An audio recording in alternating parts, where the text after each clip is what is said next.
UPSC से परीक्षा तो आपको घबराना नहीं है, क्योंकि इसमें सिलेक्शन का प्रोसेस देखिएगा तो ऑब्जेक्टिव रखा गया है, यानी ऑब्जेक्टिव एग्जाम के आधार पर आपका सिलेक्शन होगा।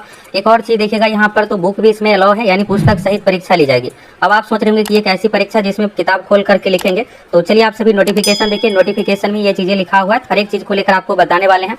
इसका जॉब प्रोफाइल देखिएगा दोस्तों बहुत ही अच्छा है। एग्जाम के लिए योग्यता क्या कुछ है, सिलेबस, चयन प्रक्रिया, मेरिट कैसे क्या बनेगा, फुल A to Z जानकारी। चलिए आप सभी देखिए फॉर्म कैसे क्या फिलअप करना है, सभी चीजों के बारे में A to Z जानकारी इस वीडियो में आप लोगों को देने वाले हैं। एप्लीकेशन देखिए, फिर फॉर्म कैसे क्या फिलअप करना है। और देखिएगा तो आज से 1 मंथ पहले आप लोगों को बताए थे कि वैकेंसी आने जा रही है, तो चलिए फाइनली यहाँ पर नोटिफिकेशन आ गया है। अब एक एक करके सभी चीजों के बारे में देखिए। और ये बताइएगा आप में से कौन कौन CGL 4 वाले हैं, कौन कौन ASO वैकेंसी के इंतजार कर रहे हैं, आप में से कौन कौन दरोगा वाले हैं, आप किस वैकेंसी के इंतजार कर रहे हैं, फटाफट कमेंट करके बताइए कौन कौन न्यू अपडेट जानना चाहते हैं। चलिए यहाँ से देखिएगा दोस्तों, तो यहाँ पर देखिएगा इस वैकेंसी को लेकर क्वालिफिकेशन और बुक को लेकर क्या कुछ है, कंडीशन, हर एक चीज के बारे में आप लोगों को बताने वाले हैं। फिर आगे फॉर्म कैसे क्या फिलअप करना है, चलिए एक एक करके फुल डिटेल्स देखिए।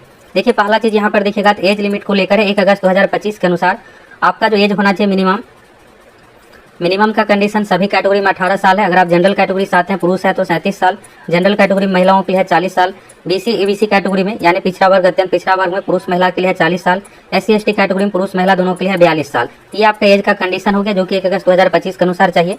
बाकी देखिएगा एज में छूट को लेकर और भी कुछ कंडीशन यहाँ पर, यहाँ से आप सभी देख सकते हैं। देखिए इसमें आपको 2 परीक्षा देना है और दोनों देखिएगा तो ऑब्जेक्टिव टाइप की परीक्षा है। तो चलिए यहाँ पर पैटर्न सब कुछ इसका अच्छा है। यहाँ से आप सभी देखिएगा चयन प्रक्रिया को लेकर, तो किसी भी स्तर की परीक्षा के समीक्षा के बाद 40,000 यानी 40,000 से अधिक अगर फॉर्म फिलअप होता है, PT मेंस परीक्षा दोनों ली जाएगी। तो वैसे फॉर्म अच्छा खासा फिलअप होगा, इसलिए आपको PT मेंस 2 चरणों से गुजरना है। इसमें देखिएगा प्रथम चरण प्रारंभिक परीक्षा तथा द्वितीय चरण मुख्य परीक्षा का आयोजन होगा। और प्रारंभिक एवं मुख्य परीक्षा दोनों ही वस्तुनिष्ठ एवं बहुविकल्पी टाइप का होगा, यानी ऑब्जेक्टिव टाइप का MCQ टाइप का एग्जाम लिया जाएगा, जिसमें आपसे 4 ऑप्शन वाला एग्जाम क्वेश्चन पूछा जाएगा। और ये जो परीक्षा ली जाएगी दोस्तों ऑफलाइन OMR सीट पर ली जाएगी, जिसमें आपको 2 घंटा 15 मिनट का टोटल समय मिलेगा। अब देखिए ये इस पैटर्न की जो भी परीक्षा होती है, इसमें आपको टाइम की घोर कमी रहने वाला है, क्योंकि आपको 150 क्वेश्चन बनाना और इसमें मैथ रीजनिंग का भी अच्छा खासा क्वेश्चन पूछा जाता है। चलिए यहाँ से आप सभी पूरे पैटर्न को लेकर देखिए। देखिए पहला यहाँ पर देखिएगा समान अध्ययन प्रश्नों की संख्या 50 होगी, समान विज्ञान एवं गणित। तो देखिए गणित का इसमें वेटेज 10-15 का ही रखा जाता है, ज्यादातर साइंस ही पूछा जाता है। तो वैसे मैक्सिमम 20 तक गणित आएगा, बाकी आपको 30 क्वेश्चन 35 क्वेश्चन तक साइंस से देखने को मिल सकता है। तो ये 50 हो गया। और रीजनिंग से 50 क्वेश्चन, तो रीजनिंग से टोटल 50 क्वेश्चन पूछा जाएगा। इसके बाद देखिएगा प्रश्न वस्तुनिष्ठ एवं बहुविकल्पी टाइप के होंगे, तो यहाँ पर टोटल 150 क्वेश्चन पूछा जा रहा है। एक क्वेश्चन है 4 मार्क्स का, यानी टोटल 600 अंकों की ये परीक्षा है। इसके बाद देखिएगा यहाँ पर 2 घंटा 15 मिनट का टाइम दिया जाएगा और प्रत्येक गलत उत्तर के लिए 1 अंक की कटौती भी होगी, यानी 1/4 निगेटिव मार्किंग है। एक क्वेश्चन सही होने पर 4 अंक मिलेगा, गलत होने पर 1 अंक कटेगा, यानी 1/4 निगेटिव मार्किंग है। मतलब 4 क्वेश्चन आप गलत कीजिएगा तो एक सही क्वेश्चन का मार्क्स आपका कट हो जाएगा। ये हो गया। क्वेश्चन पेपर हिंदी इंग्लिश दोनों में दिया हुआ जाता है। और प्रारंभिक परीक्षा जब आप पास कर जाते हैं तो इसके बाद आपको मेंस एग्जाम देना है। इसके बाद देखिएगा यहाँ पर स्पष्ट लिखा हुआ है प्रारंभिक परीक्षा पुस्तक सहित ली जाएगी, प्रत्येक खंड के लिए एक ही पुस्तक ले जाने की छूट होगी। तो देखिए यहाँ पर 3 सेक्शन है, एक है यहाँ पर मैथ और साइंस वाला, दूसरा GK है, तीसरा रीजनिंग है। तो 3 बुक आप ले जा सकते हैं। इसके बाद देखिएगा तो अधिकतम 3 पुस्तक अभ्यर्थियों का अलाउ रहेगा, यहाँ पर सेक्शन वाइज है। अब बुक को लेकर आप सभी देखिएगा तो पुस्तकें में यहाँ पर NCERT BSCB ICSE अन्य बोर्ड या टेक्स्ट बुक ही माने होंगे। इसके बाद देखिएगा किसी विषय से संबंधित गाइड, किसी पुस्तक की फोटो कॉपी, हस्तलिखित नोट, ये सब अलाउ नहीं किया जाएगा। यानी देखिएगा तो NCERT या बिहार बोर्ड का जो टेक्स्ट बुक होता है 10वीं 12वीं का, ये सब अलाउ रहता है। तो इसमें अगर आप ले भी जाइएगा तो कुछ खास आपको फायदा होने वाला है नहीं, क्योंकि ये कंपटीशन वाला एग्जाम है। और आप सोचेगा कि लुसेंट ये सब गाइड ले जाएंगे तो ये अलाउ नहीं रहता है। तो इस तरह के एग्जाम में अगर बुक अलाउ भी किया जाता है तो बुक से आपको कुछ खास फायदा इसमें होने वाला है नहीं। प्रारंभिक परीक्षा का देखिएगा यहाँ पर सिलेबस ये सब है। अब चलिए आप सभी सीट को लेकर देख लीजिए, फॉर्म का डेट क्या कुछ है, फॉर्म कैसे क्या फिलअप करना है, हर एक चीज के बारे में चलिए यहाँ से देखिए। ऑफिशियल वेबसाइट है, ऑफिशियल वेबसाइट पर यहाँ पर एडवर्टाइजमेंट है, चलिए इसको डाउनलोड करते हैं। देखिएगा तो लोअर डिवीजन क्लर्क यानी निम्न वर्गीय लिपिक क्लर्क पोस्ट की है। और फाइनली यहाँ पर देखिएगा तो बिहार लोक सेवा आयोग की ओर से नोटिफिकेशन जारी कर दिया गया है। तो यहाँ पर देखिएगा विज्ञापन संख्या 43/2025 बिहार लोक सेवा आयोग पटना में निम्न वर्गीय लिपिक के लिए यहाँ पर 26 पदों पर नोटिफिकेशन जारी किया गया है। कैटेगरी वाइज आप सीट देखिएगा, अनारक्षित में 13 है, EWS में 3 है, SC कैटेगरी में 4 सीट है। इसके बाद देखिएगा ST कैटेगरी में 1 सीट है, EBC में 2 सीट है, BC में 2 है, पिछड़े वर्ग की महिला 1। कुल मिलाकर ये 26 पदों पर वैकेंसी है। अब आप सोच रहे होंगे कितना कम सीट। देखिए ये जो वैकेंसी है दोस्तों, इसका जॉब प्रोफाइल देखिएगा बहुत अच्छा है। आपको जॉब कहाँ मिल रहा है, BPSC, यानी देखिएगा बिहार में जितने भी आयोग है सबसे ऊपर देखिएगा BPSC है, बिहार लोक सेवा आयोग है। तो बिहार लोक सेवा आयोग की स्पेशली ऑफिस में आपको पटना में ये जॉब मिलेगा। इसका जॉब प्रोफाइल बहुत अच्छा है, इसलिए देखिएगा इसमें बहुत अधिक फॉर्म भी फिलअप होगा, सीट कम है, फिर भी कट ऑफ आपको हाई भी देखने को मिलेगा। अगर आपकी अच्छी तैयारी है, अगर आप इंटरेस्टेड है तो इसको भर सकते हैं। वैसे देखिएगा अच्छा खासा इसमें फॉर्म फिलअप होगा और आप फॉर्म फिलअप कीजिएगा तो जो CGL4 ये सब एग्जाम देने वाले हैं तो आपको पैटर्न ये सब चीज़ों के बारे में पता चल जाएगा। उसी अनुसार देखिएगा तो CGL4 ये सब का भी पैटर्न है एसओ से रिलेटेड। और आप में से कौन कौन इसका प्रीवियस ईयर का क्वेश्चन देखना चाहते हैं कि इसमें कैसे क्या क्वेश्चन पूछा जाता है, कमेंट करके बताइए। अब चलिए यहाँ से क्वालिफिकेशन, सैलरी कितना क्या मिलेगा, अन्य चीज़ों के बारे में चलिए आप सभी देखिए।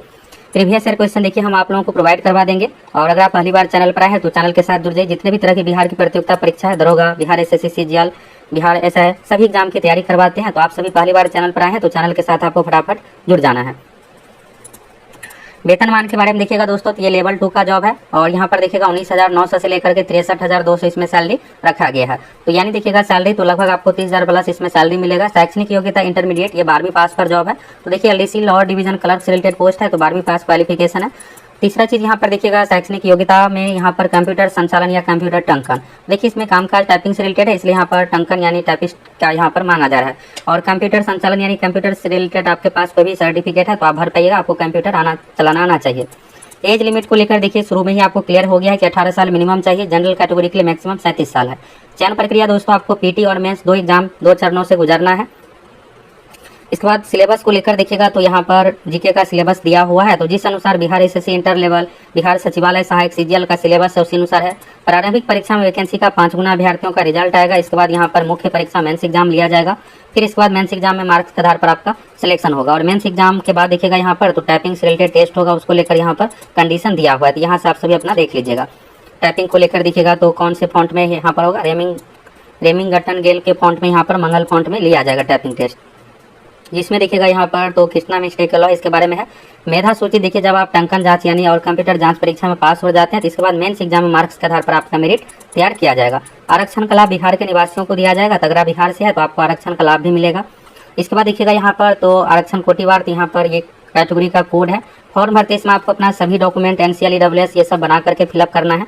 ऑनलाइन आवेदन में जो भी आप डेटा देते हैं ये सब कुछ देखिएगा तो आपका ओरिजिनल सर्टिफिकेट से वेरीफाई किया जाएगा और ये सभी डॉक्यूमेंट आपके पास बना होना चाहिए। यहाँ पर NCL EWS SC ST caste domicile इन सभी निवास प्रमाण पत्र इन सभी को लेकर यहाँ पर कंडीशन है। इसके बाद देखिएगा यहाँ पर तो आवेदन का शुल्क तो देखिए जनरल कैटेगरी के लिए यहाँ पर 600 रुपये फॉर्म का फी है। जनरल EWS BC EBC पुरुष है तो आपको 600 रुपये, अगर आप SC ST साथ हैं तो 150 रुपये और आप किसी भी कैटेगरी से हैं, महिला है तो आपको 150 रुपये फॉर्म का फी देना पड़ेगा। अगर आप दूसरे राज्य से हैं तो 600 रुपये आपको फॉर्म का फी देना पड़ेगा। आधार कार्ड डिटेल्स देते हैं तो बायोमेट्रिक फी आपको 200 नहीं देना पड़ेगा, नहीं देते हैं तो फिर आपको बायोमेट्रिक फी भी देना पड़ेगा। फॉर्म का डेट देखिएगा तो ऑनलाइन आवेदन प्रारंभ करने की जो तिथि 8 जुलाई 2025 से लेकर के 29 जुलाई 2025 यानी 8 जुलाई से लेकर के 29 जुलाई तक आप सभी फॉर्म फिलअप कर सकते हैं। फॉर्म का प्रिंट निकाल करके रख लेना, आयोग के ऑफिस भेजने की आपको जरूरत नहीं है। देखिए फॉर्म की इस बार प्रक्रिया में बदलाव हुआ है। BPSC की नई वेबसाइट से आपको यहाँ पर OTR करना है, 1 टाइम रजिस्ट्रेशन करना है। जब OTR हो जाएगा तब आपका यहाँ पर क्या होगा कि आपको जो भी फॉर्म वैकेंसी आई है उसका डिटेल्स दिखेगा। फिर आपको फॉर्म इन सभी चरणों से गुजरना है। सभी डॉक्यूमेंट फॉर्म भरते समय डिजिलॉकर ये सब डिटेल्स यहाँ पर दिया हुआ है, अपलोड करना है। तो फॉर्म भरने से पहले आप पूरा निर्देश देख लीजिएगा। अभी जो भी 71 BPSC के लिए OTR की है तो उसको दोबारा नहीं करना पड़ेगा, उसी OTR से आप लॉगिन कीजिएगा तो आपको ये फॉर्म दिख जाएगा। तो 8 जुलाई से लेकर के फॉर्म भराना शुरू हो रहा है तो समय रहते अपना फॉर्म सब कुछ फिलअप कर लीजिएगा।